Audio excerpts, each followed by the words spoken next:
อนสามคอยลมวอยวอยลมวอยวอยพัดใบไม้อ่อนอ่อนซ่อนเดผู้พาได้เปลี่ยนสี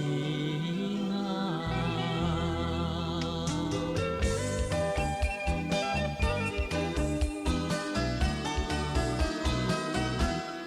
มนกน้อยตอ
สง่าสร้างสาพัวเพลงก้าวหน้าสถาบันห้ำเฮียนคนคั่วสถาปนาสื่อเมืองเดียงใส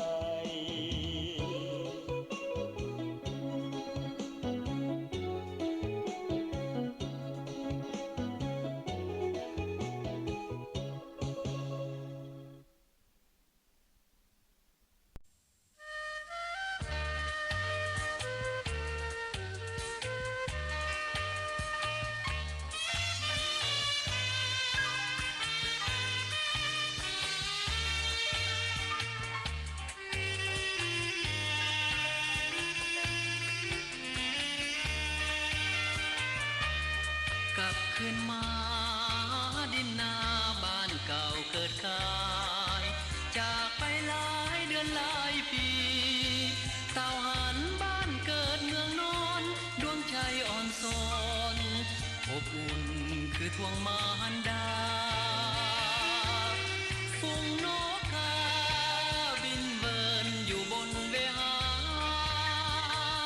หาพอคืนมากลับมาหาถิ่นลำนาวป่าดงทุ่งเบียงเคยเลี้ยงกายเฮาท้องนาหลอกเฝ้าคอยเฮาหันข่าวขึ้นมาสิ้นแล้วความเศร้าหายโศกกังวลเหมือนได้กับตนเป็นคนใหม่ได้คืนฐานถิ่นความมืดสลายเหือดหายไปจากแผ่นดินสุริยาบอดสิ้นแสงทองส่องฟ้ามาใหม่กลับคืนสู่ดินอยู่เข้าฟ้าขอมอบกายาหักษาเจ้าดังดวงใจจะมาอยู่คู่ข้างสร้างสาเลื่อยไปบ้านแม่เฮาสดใสคำกายตลอดสิวา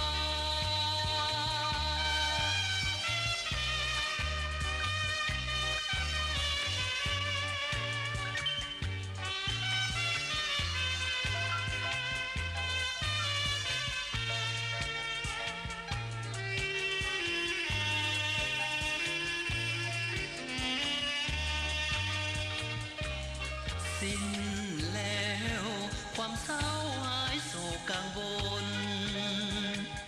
เหมือนได้กับตนเป็นคนใหม่ได้คืนฐานถิ่นความมืดสลายเหือดหายไปจากแผ่นดินสุริยาบอดสิ้นแสงทองส่องฟ้ามาใหม่กลับคืนสู่ดินอยู่เข้าฟ้าขอมอบกายาหักษาเจ้าดังดวงใจจะมาอยู่คู่ข้างสร้างสาเลื่อยไปบ้านแม่เฮาสดใสคำกายตลอดสิวา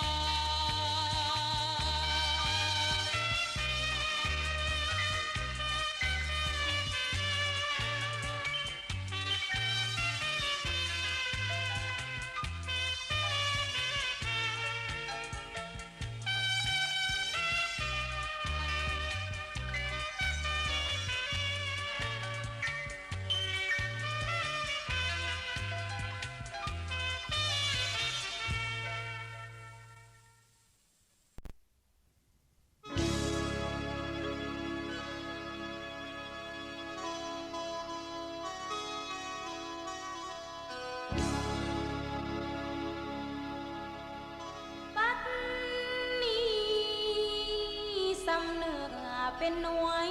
แก้วดวงประเสริฐเมืองลาวแทนาเหลียวเบิ้งห้อ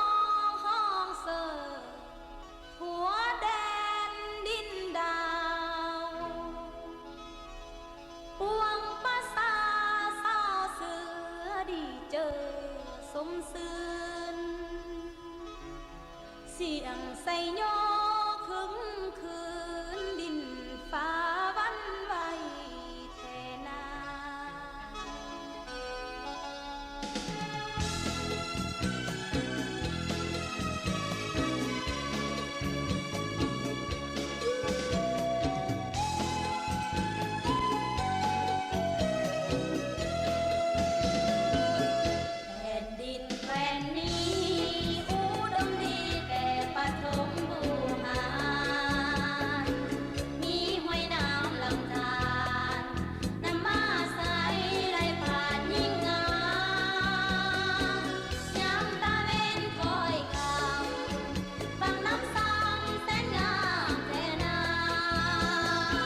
เป็นหน่วย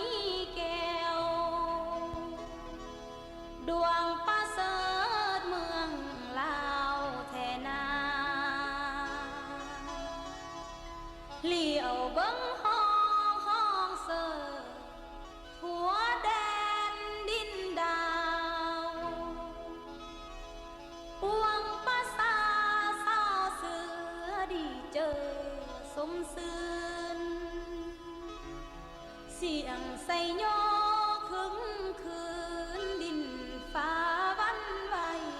แทนา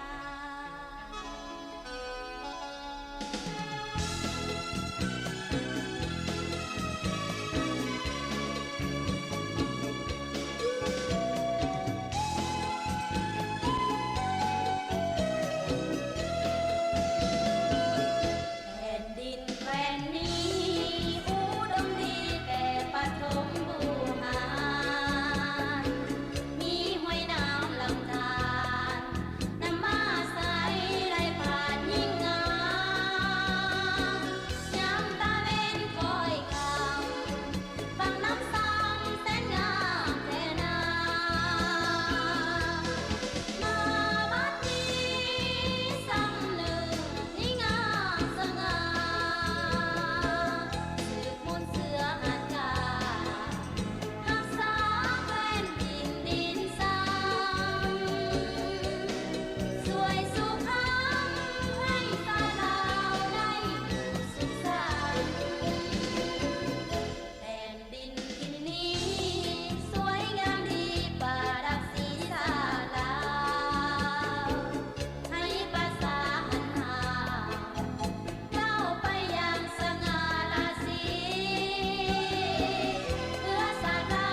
เสียงน้องน้ำไหล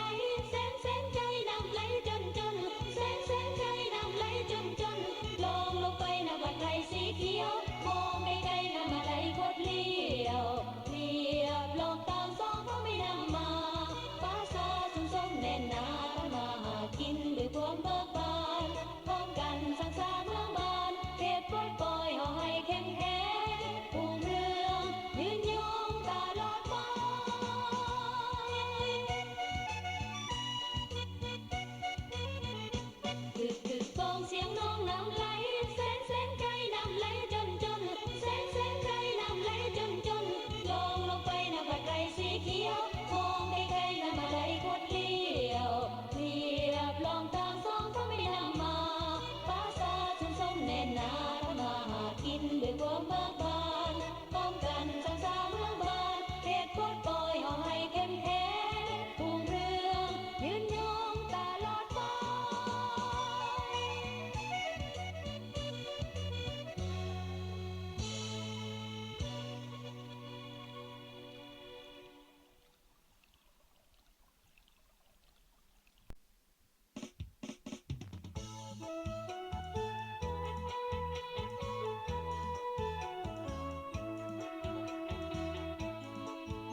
กันไปในวันนั้น วันนี้เฮาพบกันใหม่ พบอย่างมีใสใต้บรรยากาศที่แจ่มใส ในดินแดนของลาวมีใสยิ่งใหญ่สันติภาพตามมาพบหน้าพ่อตาพ่อแม่ลุงป้าแสนสุขสมหวัง เฮาพบกันในวันนี้ยิ่งมีความหมายยิ่งใหญ่ บนเส้นทางไปที่ลาวเฮาได้ร่วมใจกัน ทุกชนชาติชนเผ่าท่องเพียงผู้ดอยมีจิตใจเบิกบานสมทุกเวียกทุกงานพร้อมกันเสริมสร้างบ้านเมืองของลาวเวลาบ่ลาบ่สวยสภาพการสุดแสนอำนวยจับมือกันร่วมใจปองดองสามัคคีปกป้องสันติภาพให้มันคง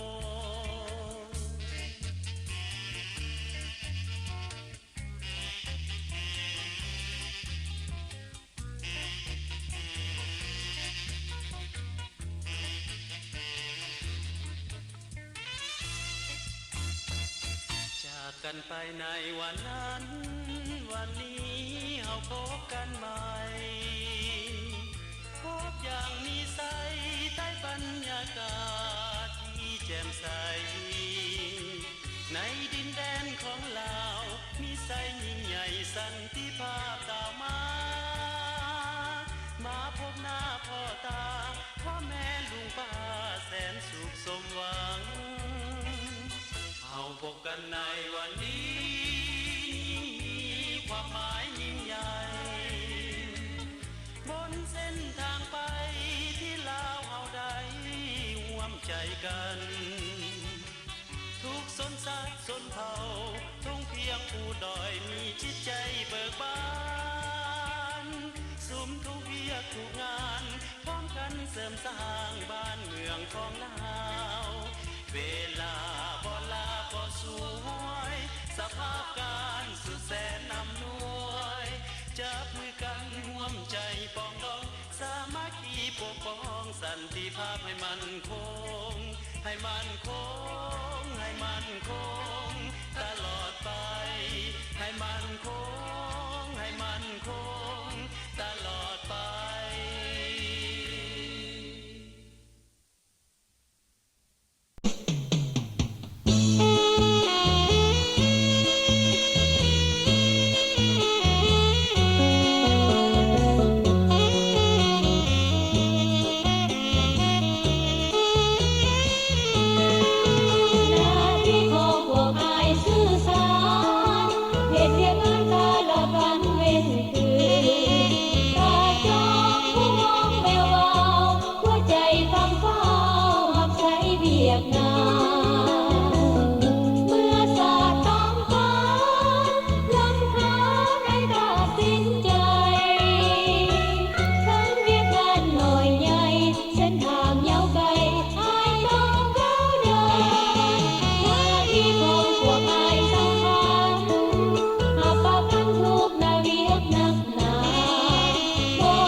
ทางยาวไกล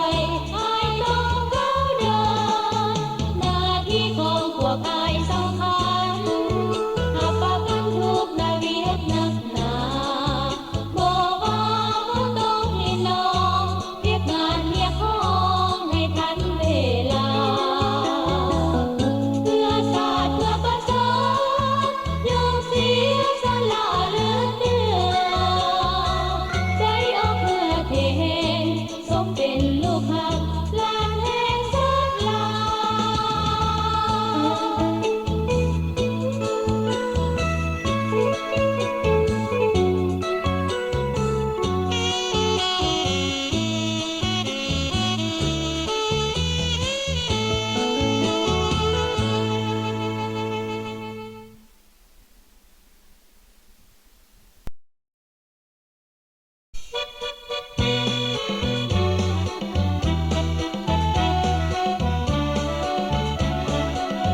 เดซ้ำเนื้อห่างไกลเหลือจนสุดขอบฟ้าแนมขับฟ้าแสงของสองหน้าผากุ้งไม่โคลอยเลือนซ้ำเนื้อเอ่ยเจ้าอยู่จังใดเขาได้พักจากไปเขายังโจดจำใจเพื่อนร่วมโลกสิ้นใสอาดีเด่นสำเนื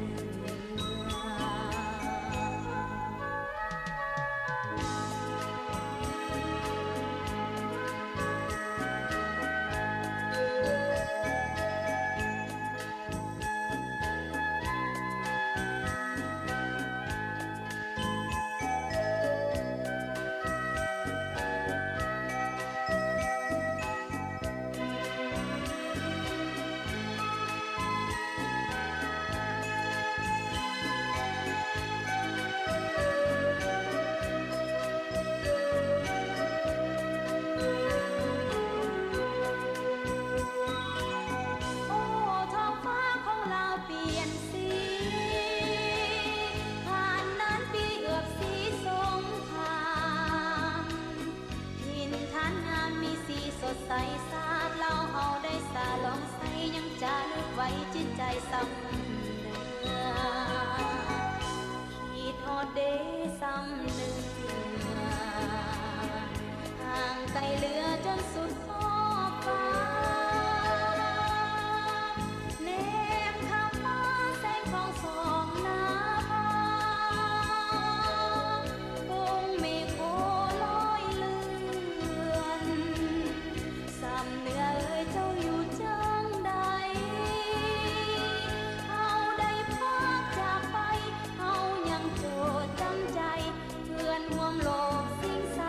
อาดีเด่นสำเนือคิดฮอดเดสำเนือคิดฮอดเดสำเนือคิดฮอดเดสำเนื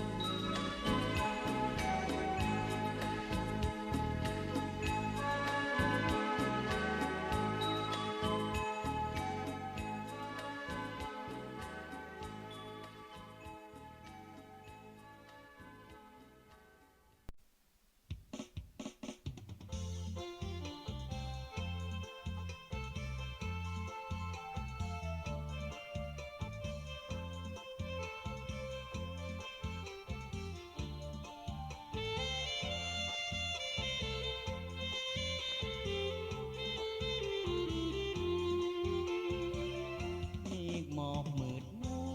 วทั่วแนวหน้ามืดทั่วมัวตาแต่สองมือกำปืนยืนจ้องเตรียมพร้อมหน้าที่พิทักษ์เพื่อปกปักประชาพี่น้องเพื่อคนลาวทั้งพ้องเป็นเจ้าของดินแดนนานา แนวนาดงนากะเว้าฮ้องเป็นเสียงนั้นนองแฝดเสียงกองตัวทองนาภาช่วยให้ป่าดงพงไพนกหนูได้บินไต่ไปมาก็กินโอยบินเบิกตาภาพเต็มตาช่วยสู่หัวใจส่งเสียงเพลงแทนกายพวกอายก็อวยพรใสถึงคนใจน้องนางแนวหลังแม่นหากคิดฮอดกันหน้าที่นั้นแนบใจฝากฟังใจกายแต่ใจเคียงกันพออุดมการอันเดียวกันลาตรีแนวหน้าเดือนดาวแจ้งเป็นแสงประกายหากพาไปทั่วทานที่มัน ในจิตใจเฮาสดชื่นได้ยืนอยู่ภูมิฐานเหล่านั้น เป็นเกียรติในประวัติการมอบสิวันเสิร์ชสุสาลา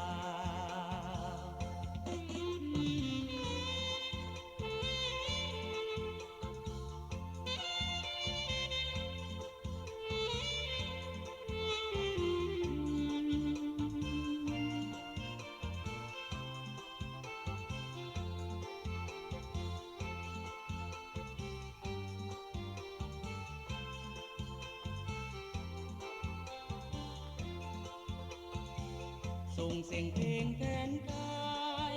พวกอายก็อวยพรใสถึงคนใจน้องนางแนวหลังแม่นหากคิดหอดกันหน้าที่นั้นแนบใจฝากฝังใกล้กายแต่ใจเคียงกันพออุดมการอันเดียวกันลาตรีแนวหน้าเดือนดาวแก้งเปล่งแสงประกายหาบพาไปตัวทานที่มันในจิตใจเฮาสดชื่นได้ยืนอยู่ภูมิฐานเหล่านั้นเป็นเกียรติในประวัติการมอบสิวันเสิร์ชสุสานลาวมอบสิวันเสิร์ชสุสานลาว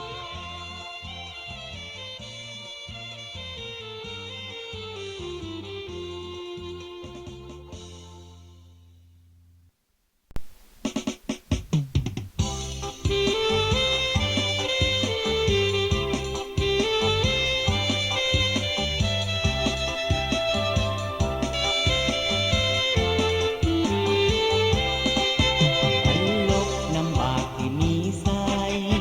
ไว้ซื้อลือซาอย่างสร้างงามกองทัพโคตรต้อยเฮาเก่งกามันขาศัตรูผู้งานก็พูดทินทานคืนมาก็พูดทินทานคืนมาก็ปล่อยไปให้มันมา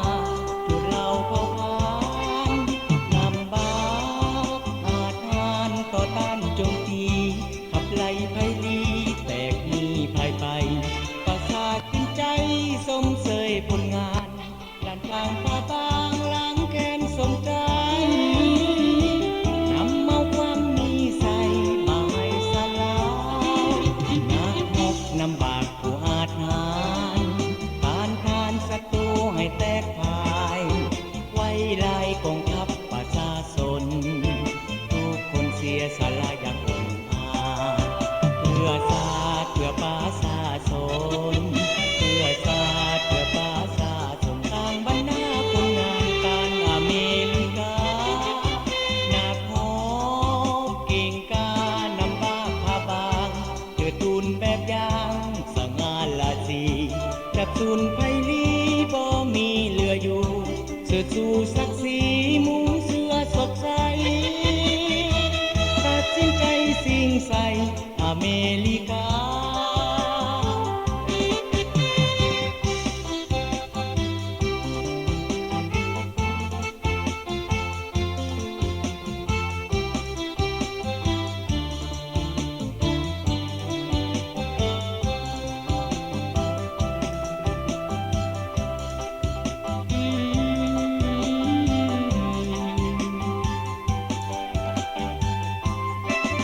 นักรบนำบากผู้อาจหารต้านทานศัตรูให้แตกพ่ายไว้ไล่กองทัพประชาชนทุกคนเสียสละอย่างองอาจ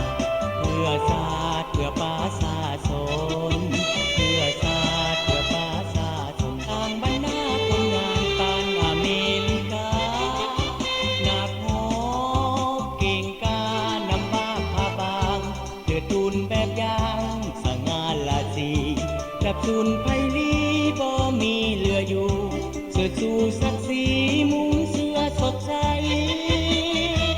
ตัดสินใจสิ่งใส่อเมริกา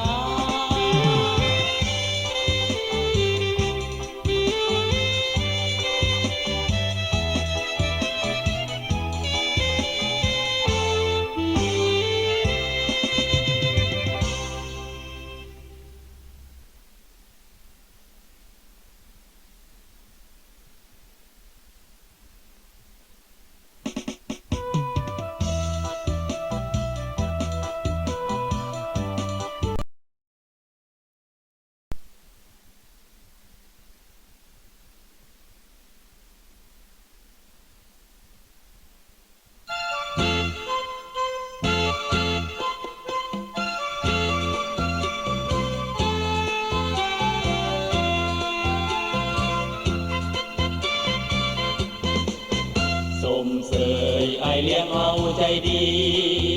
สมเสยไอเลี้ยงเฮาใจดีมีน้ำใจหับใส่ทุกเวลาเพิ่มแรงเทียบหนักกันนะเพิ่มแรงเทียบหนักกันนะบ่ได้จมว่าไอเลี้ยงขยันหมั่นเพียรเพิ่งอยู่ป่าจำที่หรือเดินทางไกลอยู่ป่าจำที่หรือเดินทางไกลอายเลี้ยงเอาใจใส่ให้น้องเฮาได้อิ่มเต็มเข้าสู่แกงนัวกว่าหอมเข้าสู่แกงนัวกว่าหอมอนามัยดีพร้อมให้เลี้ยงน้องหักปากกันนาโคพวกเฮาได้มีเหงื่อแห้งสู่โลกตกปีก็ย้อนมามีอายเลี้ยงเอาใจใส่เบิ่งแยงพวกเขาแสนหักแพงอายเลี้ยงของพวกเขาแท้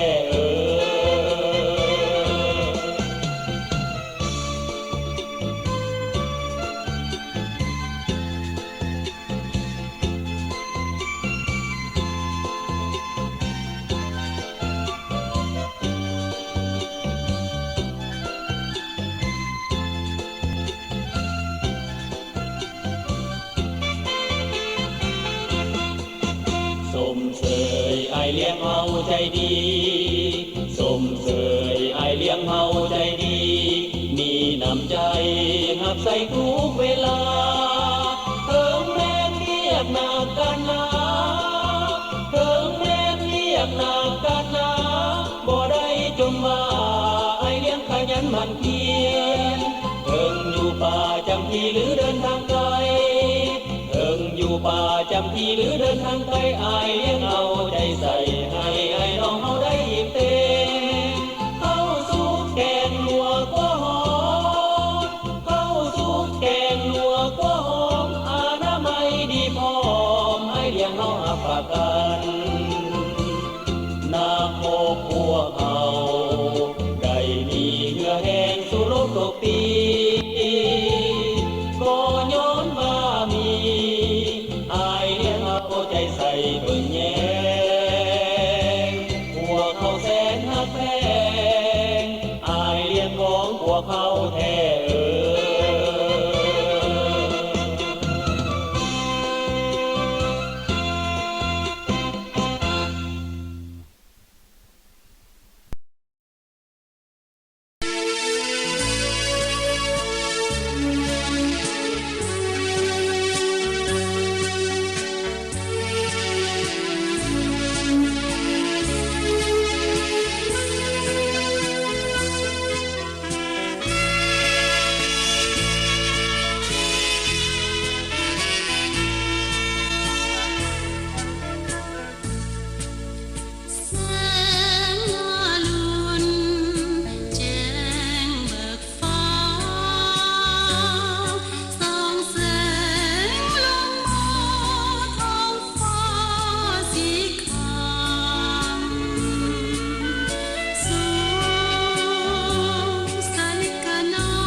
เสกสงคราม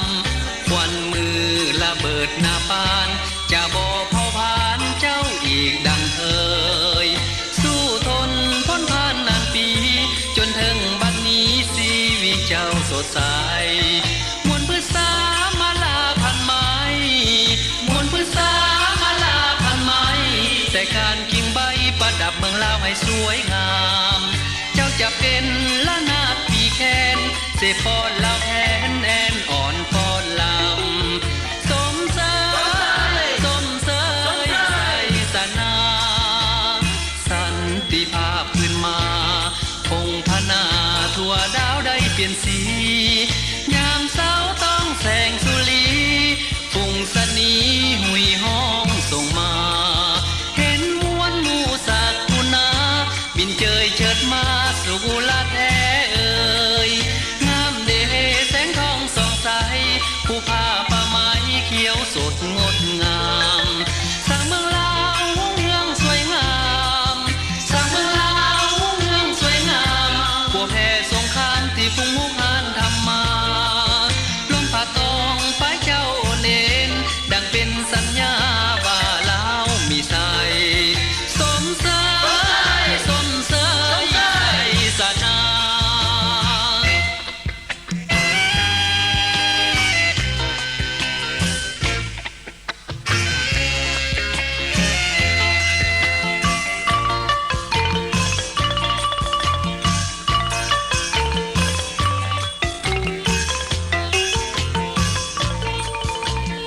สันติภาพขึ้นมาคงพนาทั่วดาวได้เปลี่ยนสียามเศร้าต้องแสงสุรีฝุ่งสนีหุยห้องส่งมาเห็นมวลหมู่สักกุณาบินเจยเจิดมาสู่กุลาแท้เอ่ยงามเดแสงทองส่องใสผู้ผ้าป่าไม้เขียวสดงดงามสร้างเมืองลาวเมืองสวยงามสร้างเมืองลาวเมืองสวยงามพวกแพ้สงครามที่ฟุ้งหุกหานทำ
คนทั้งมวลไทยก็หอ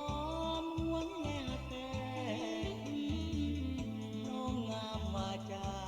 น้องมุเมตตาฮักแพงทุกคนโอ้นางแพทย์เอ๋ยพวกเขาได้มีเหงื่อแห้งก็ย้อนการเบิ่งแยงของนางยุ่งยากลำบากหรือขาดเกินนางบ่ได้ท้อถอยบ่ได้จงว่าหักใส่ด้วยใจสิ้นบายน้องสมเป็นลูกสาวผู้ประเสริฐของประสาทน้องสมกับว่าเป็นหน้าแหวนแจงใสให้ทุกคนแย่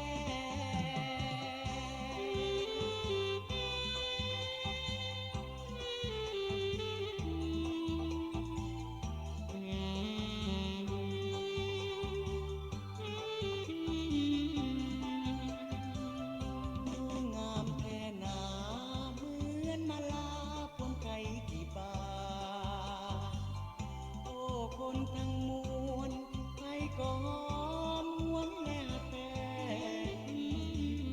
น้องงามวาจาน้องมุเมตตาฮักแพงทุกคน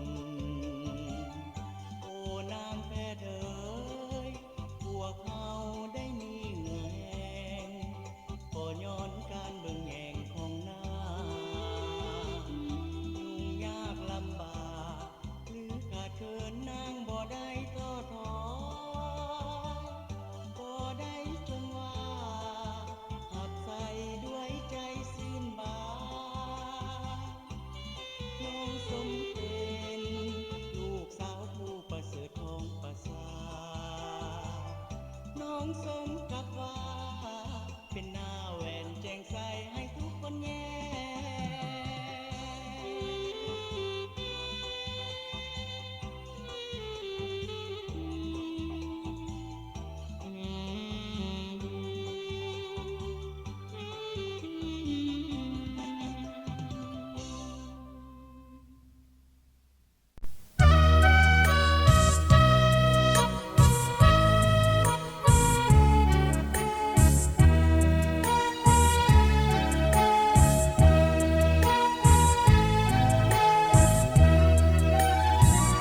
หลายปีห่างลาจริงได้กลับมาเสียงควางบ้านเก่าน้ำตาน้องเบาบ่มีคำเบาออกมาอึดอั้นตันใจจนน้ำตาไหลใส่ลูลาที่เห็นความหลังกายมาสาวเสียงหาจำลาไกลบ้านได้หันเต้ามาขึ้นมาสร้างสาบ้านเดิมยิ่งใหม่ความหวังหมายไว้กับกายมาเป็นความจริงย้อนมีการนำของศูนย์กลางนั้นเป็นบ่อนิ่งเหมือนอายอุ่นให้เฮาพิงความสุขทุกสิ่งจริงเกิดมีมากลิ่นหอมดอกจองดอกหายเฮาลืมบ่ได้ทั้งน้องป้าในกองห่มไห้แคมหน้าบ้านเฮาถึงว่าเดี๋ยวนี้จะหายหนีย้อนระเบิดไฟเผาบ่สาสองมือของเฮาจะสร้างเอาขึ้นมาอีกใหม่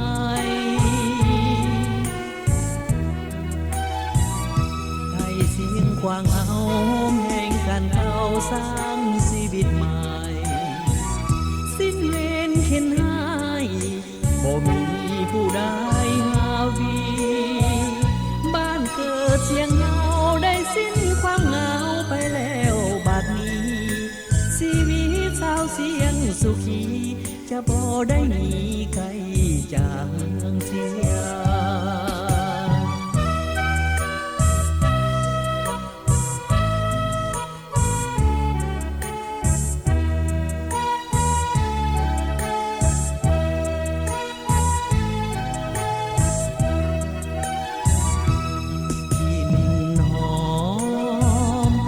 อกจองดอกคลายเฮาลืมบ่ได้ทั้งน้องป้านในกองห่มไห้แคมหน้าบ้านเฮาถึงว่าเดี๋ยวนี้จะหายหนีย้อนระเบิดไฟเผาโบสาสองมือของเฮาจะสร้างเอาขึ้นมาอีกไหม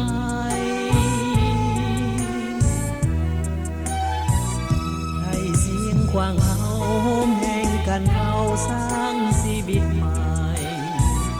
สิ้นเวรเข็นให้บ่มีผู้ใดหาวีบ้านเกิดเสียงเงาได้สิ้นความเหงาไปแล้วบัดนี้ชีวิตสาวเสียงสุขีจะบ่ได้หนีไกลจากเมืองเสีย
สอนดีสิกอ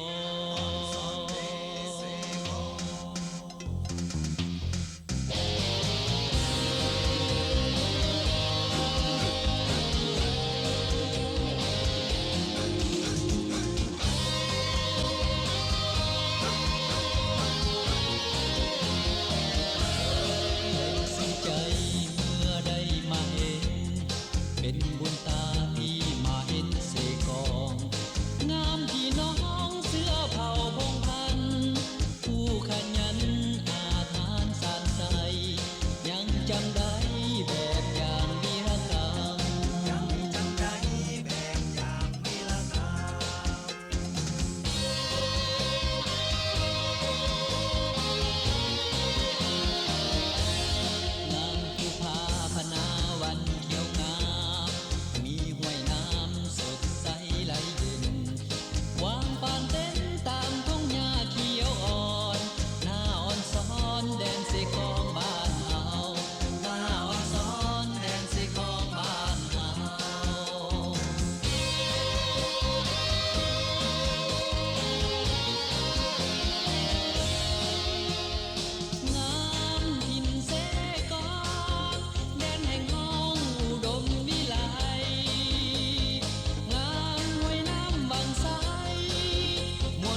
ก็ย้องว่าสาวบ้านเฮาจังแม่นเก่งแท้หนาเฮ็ดนาก็ได้ไปลำเลียงก็เก่งสาวเสียงควางจิตใจปลอดใสดังน้ำนวลท่วมลิ้นไหลเย็นอยู่ก็งมแปลกลมพัดวีวอนหน้าอ่อนซ้อนแม่นสาวของร้อนแม่นกองน้อย12มิลลิแปดรวมฝึกแอบวิสาทหารเพื่อต้านทานกับโจรอากาศเมลิกาโอ้สาวเสียงกว้างสาวบ้านเฮาสมที่เป็นยิ่งหนุ่มลาวกีฬาอาหารสมเป็นลูกหลานของปราสาทชนเหมือนนกแอ่นบินเจิดทั่วเมืองลาว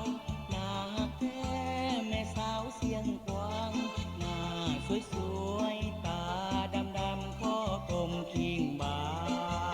งป่าพายปืนยิ้มแย้มแจ่มใสร่วมก้าวไปตามเส้นทางโปรดปล่อยประเทศไท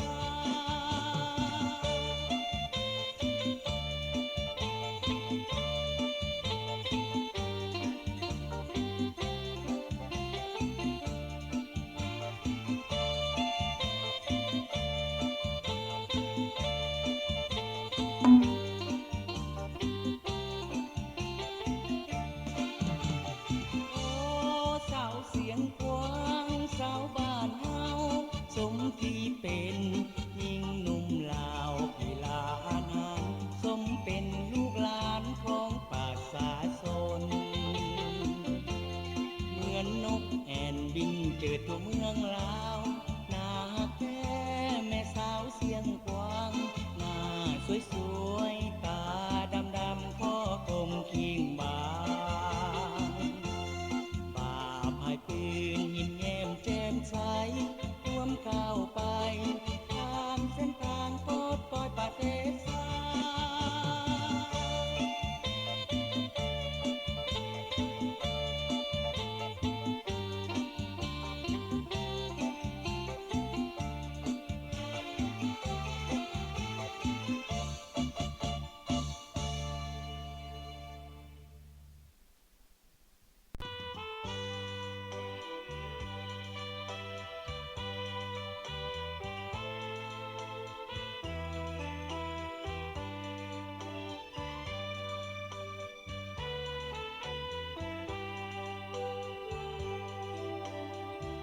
แสงทองส่องฟ้า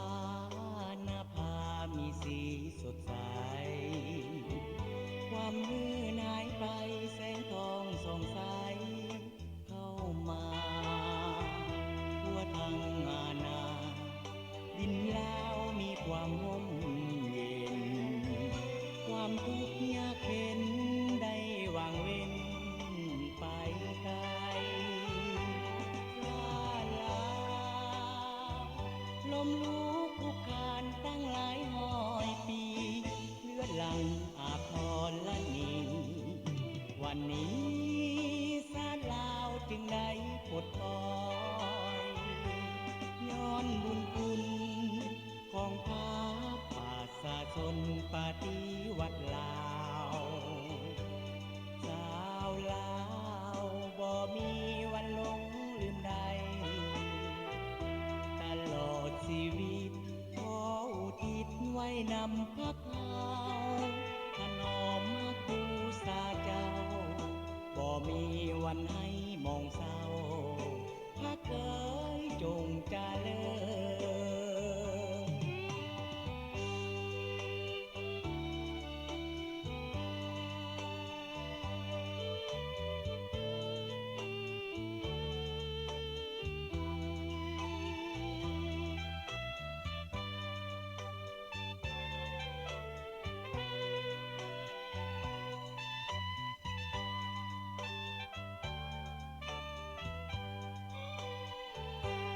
ย้อนบุญคุณ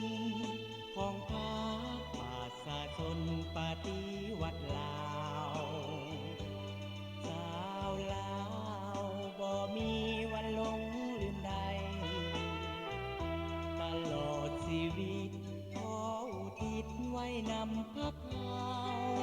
ขนมมาคูสาเจ้าบ่มีวันให้มองเศร้าพักเถิดจงเจริ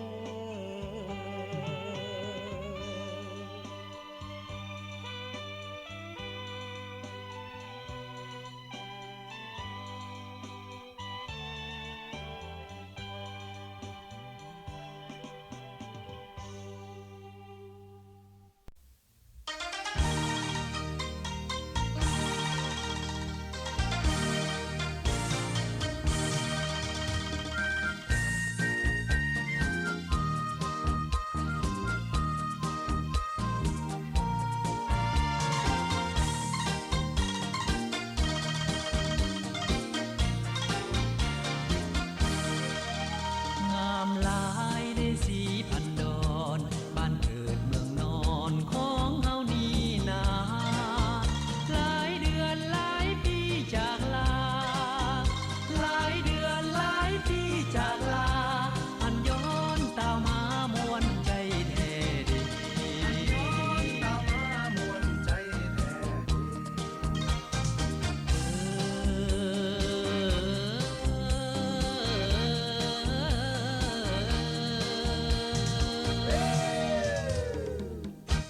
เฮาฮักแผ่นดิน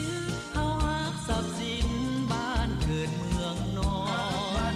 ฮักเสียงขับลำสีพันดอนฮักเสียงขับลำสีพันดอนแม่นได้จากจอดก็บ่ลืมไหลสีพันดอนภูมิฐานบ้านแม่เฮานาคอนพระเพ็งนั้นงามสง่าขวัญใจป่าซาลาวใต้พวดหารสีพันดอนจงบุกหน้าก้าวไปร่วมใจสร้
างบ้านแปลงเมืองให้หุ่งเมืองอยู่เย็นสุขีดินแดนที่ฮักแห่งนี้ให้อยู่สุขีวัฒนาถาวร พันดอนสีพันดอนที่หาเขา เ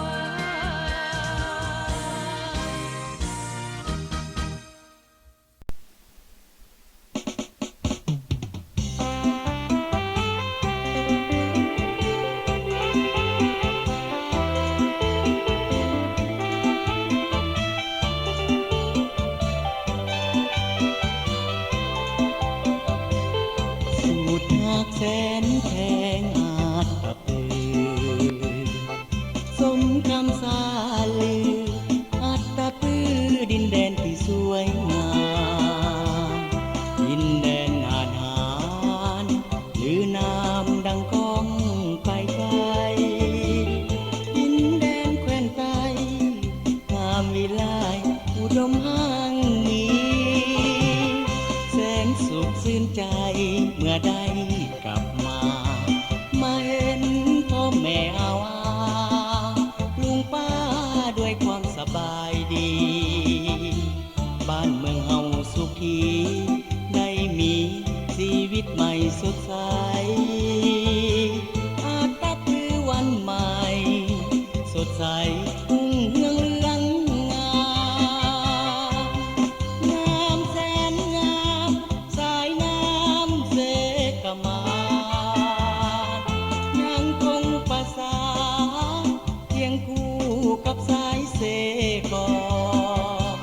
งามสายผู้สะพองยังเคียงสองกับสายผู้หลวง ยังคงเป็นมิ่งขวัญเมืองของพี่น้องสาวาดตะปือน้ำลายยาเอ๋ยหัดตะปือขายคำแลกไปดินแดนอุดมวิไลจงมาห่วมแห่งห่วมใจก้าวเดินไปสร้างสาพัฒนาก้าวเดินตามพักนำพาปกปักสร้างสาอาดตะปือบาน